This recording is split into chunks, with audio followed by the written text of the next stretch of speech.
نحمدہ و نصلی علی رسولہ الکریم اما بعد فاعوذ باللہ من الشیطان الرجیم بسم اللہ الرحمن الرحیم رب اشرح لی صدری ویسر لی امری واحلل عقدۃ من لسانی یفقہوا قولی آمین اللہم صلی علی سیدنا و مولانا محمد وعلی آل سیدنا و مولانا محمد وبارک وسلم۔ یہ یوٹیوب چینل بزم فاطمہ مع القرآن ہے۔ اس میں ہم قرآن مجید کا لفظی ترجمہ اور مختصر تفسیر بھی پڑھ رہے ہیں۔ آپ کے پوچھے گئے فقہی سوالات کے جوابات بھی دیے جاتے ہیں اور مجرب وظائف بھی بتائے جاتے ہیں۔ اس کے علاوہ ہمارے پاس خواتین اور بچیاں آن لائن قرآن مجید ناظرہ تجوید کے ساتھ اور ترجمہ تفسیر کے ساتھ بھی پڑھ رہے ہیں۔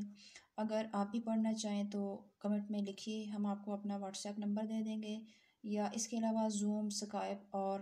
میسنجر وغیرہ پر بھی آپ پڑھ سکتے ہیں۔ آج کل ہمارا سلسلہ چل رہا ہے رمضان الکریم کے روزے اور دیگر روزوں کے متعلق فقہی مسائل کا۔ تو اپنی روایت کے مطابق ہم سب سے پہلے کچھ احادیث بیان کریں گے، اس کے بعد فقہی مسائل۔ صحیح بخاری اور صحیح مسلم میں حضرت ابو ہریرہ رضی اللہ تعالیٰ عنہ سے مروی ہے کہ رسول اللہ صلی اللہ علیہ وسلم فرماتے ہیں کہ جس روزہ دار نے بھول کر کھایا یا پیا وہ اپنے روزہ کو پورا کرے کہ اللہ تعالیٰ نے اسے کھلایا اور پلایا۔ ابو داؤد اور ترمذی اور ابن ماجہ اور دارمی میں حضرت ابو ہریرہ رضی اللہ تعالیٰ عنہ سے مروی ہے کہ رسول اللہ صلی اللہ علیہ وسلم نے فرمایا کہ جس شخص پر قے نے غلبہ کیا اس پر قضا نہیں، اور جس شخص نے قصدن قے کی اس پر روزہ کی قضا ہے۔ ترمذی میں حضرت انس رضی اللہ تعالیٰ عنہ سے مروی ہے کہ ایک شخص نے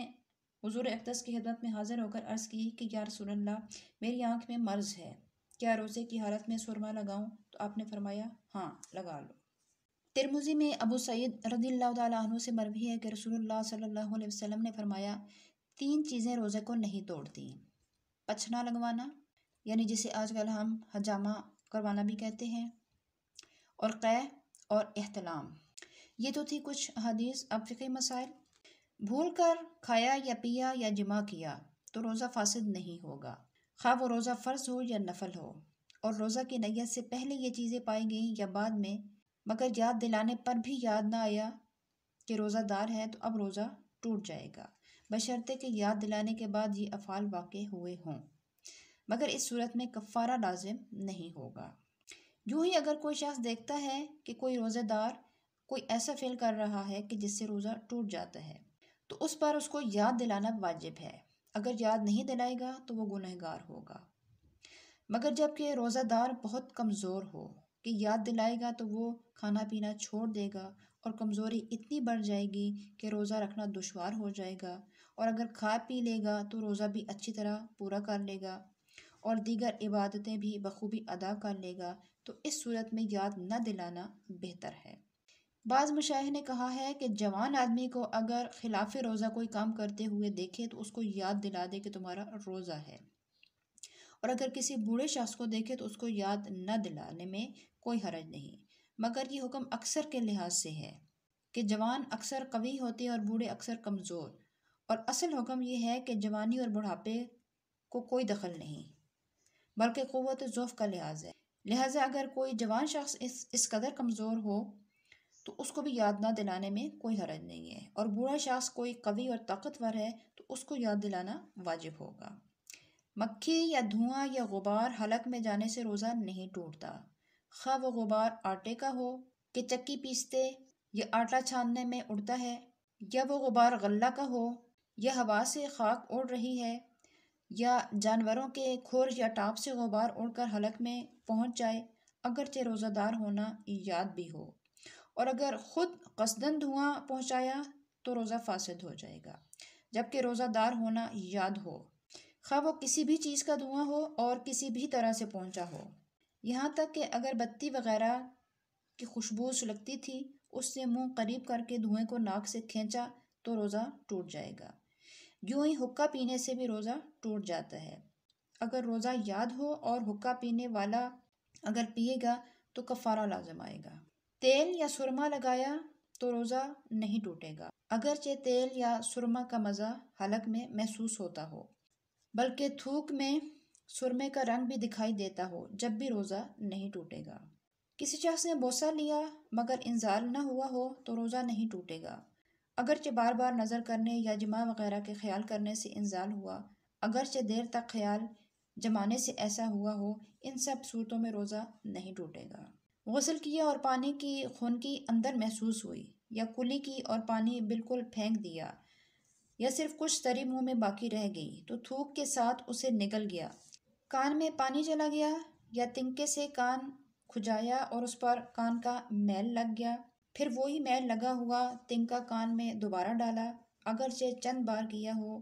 یا دانت اور منہ میں کوئی خفیف سی چیز رہ گئی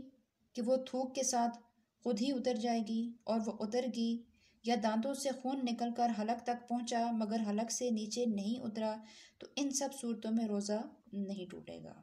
روزہ دار کے پیٹ میں کسی نے نیزہ یا تیر گھونپ دیا، اگرچہ اس کی بھال یا پیکان پیٹ کے اندر رہ گئی، یا اس کے پیٹ میں جھلی تک زخم تھا، کسی نے کنکری ماری کہ وہ پیٹ کے اندر چلی گئی، تو روزہ نہیں ٹوٹے گا۔ اور اگر خود اس نے یہ سب کیا اور بھال یا پیکان یا کنکری اندر رہ گئی تو اس سے روزہ ٹوٹ جائے گا۔ کسی شخص کے بات کرنے میں تھوک سے ہونٹ تر ہو گئے اور اسے وہ پی گیا، یا منہ سے رال ٹپکی مگر تار ٹوٹا نہ تھا کہ اسے چڑھا کے پی گیا، یا ناک میں رینٹ آ گئی بلکہ ناک سے باہر آ گئی مگر منقطع نہ ہوئی تھی کہ اسے چڑھا کر نکل گیا، یا کھنگار منہ میں آیا اور کھا گیا، اگرچہ کتنا ہی ہو، روزہ نہیں ٹوٹے گا، مگر ان باتوں سے احتیاط کرنی چاہیے۔ مکھی اگر حلق میں چلے گی تو روزہ نہیں ٹوٹے گا، اور اگر قصدن نگلی تو ٹوٹ جائے گا۔ اگر کوئی شخص بھول کر جمع کر رہا تھا، یاد آتے ہی الگ ہو گیا، یا صبح صادق سے پہلے جمع میں مشغول تھا کہ صبح صادق ہوتے ہی الگ ہو گیا، تو روزہ نہیں ٹوٹے گا، اگرچہ دونوں صورتوں میں جدا ہونے کے بعد انزال ہو گیا ہو۔ اگرچہ دونوں صورتوں میں جدا ہونا یاد آنے اور صبح ہونے پر ہوا کہ بے جدا ہونے کے حرکت جمع نہیں، اور صبح ہونے پر ہوا کہ جدا ہونے کی حرکت جمع نہیں، اور اگر یاد آنے یا صبح ہونے پر فوراً الگ نہ ہوا، اگرچہ صرف ٹھہر گیا اور حرکت نہ کی، تو روزہ ٹوٹ جائے گا۔ بھولے سے کوئی کھانا کھا رہا تھا، یاد آتے ہی فوراً لقمہ پھینک دیا، یا صبح صادق سے پہلے کھا رہا تھا اور صبح ہوتے ہی اگل دیا، تو روزہ نہیں ٹوٹے گا، اور نکل گیا تو دونوں صورتوں میں روزہ ٹوٹ جائے گا۔ چوپایا یا مردہ سے جمع کیا اور انزال نہ ہوا تو روزہ نہیں ٹوٹے گا، اور انزال ہوا تو ٹوٹ جائے گا۔ جانور کا بوسہ لیا یا اس کی فرش کو چھوا تو روزہ نہیں ٹوٹے گا، اگرچہ انزال بھی ہو جائے۔ احتلام ہوا یا غیبت کی تو روزہ نہیں ٹوٹے گا، اگرچہ غیبت بہت سخت کبیرہ گناہ ہے۔ قرآن مجید میں غیبت کرنے کی نسبت فرمایا جیسے اپنے مردہ بھائی کا گوشت کھانا، اور حدیث میں فرمایا غیبت زنا سے بھی سخت تر ہے، اگرچہ غیبت کی وجہ سے روزہ کی نورانیت چلی جاتی ہے۔ جنابت کی حالت میں صبح کی بلکہ اگر سارے دن جنبی رہا تو روزہ نہیں ٹوٹے گا، مگر اتنی دیر تک قصدن غسل نہ کرنا کہ نماز قضا ہو جائے گناہ اور حرام ہے۔ نبی کریم صلی اللہ علیہ وسلم نے فرمایا کہ جنب جس گھر میں ہوتا ہے اس میں رحمت کے فرشتے نہیں آتے۔ جن یعنی پری سے جمع کیا تو جب تک انزال نہ ہوا وہ روزہ نہیں ٹوٹے گا۔ تل یا تل کے برابر کوئی چیز چبائی اور تھوک کے ساتھ حلق میں اتر گئی تو روزہ نہیں ٹوٹے گا، مگر جب کہ اس کا مزہ حلق میں محسوس ہوتا ہو تو روزہ ٹوٹ جائے گا۔ آج کے لیے اتنا ہی، ہم اپنی اگلے سبق کے ساتھ اگلی ویڈیو میں دوبارہ آپ کی خدمت میں حاضر ہوں گے، تب تک کے لیے اجازت۔ السلام علیکم ورحمۃ اللہ وبرکاتہ۔